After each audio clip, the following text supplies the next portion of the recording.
Pengadilan Agama Jakarta Pusat kembali menggelar sidang perkara perceraian antara Lulu Tobing dengan suaminya, Bani Maulana Mulia.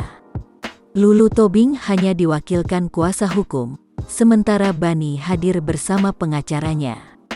Akan tetapi, usai sidang, Bani bersama pengacaranya dan kuasa hukum Lulu Tobing sepakat untuk bungkam dan tidak mau berbicara kepada awak media.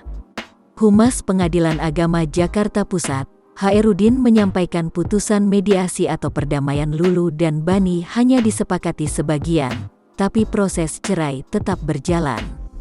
Di dalam hasil mediasi disebutkan bahwa ada kewajiban dari pihak tergugat, Bani, untuk memberikan nafkah selama pemeriksaan perkara. Nah, hanya itu yang disepakati, ucapnya.